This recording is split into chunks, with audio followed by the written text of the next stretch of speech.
தண்ணி நல்லா கொதிச்சதுக்கப்புறம் கொழுக்கட்டை மாவை எடுத்து உங்களுக்கு தேவையான அளவு பிசைஞ்சு நீங்கள் வந்து உருட்டி வச்சுக்கோங்க குட்டி குட்டியாக.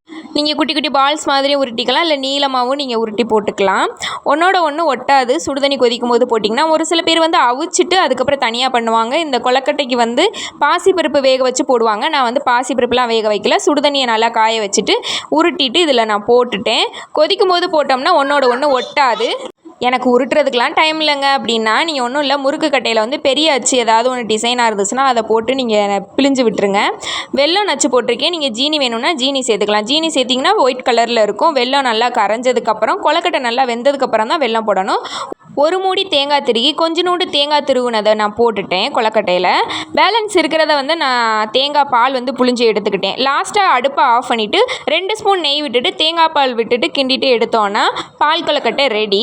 நான் வந்து இப்படி தான் பண்ணுவேன். உங்களுக்கு இந்த ரெசிபி பிடிச்சிச்சின்னா நீங்கள் இதை செஞ்சு சாப்பிட்டு பாருங்கள், எப்படி இருக்குன்னு சொல்லுங்கள்.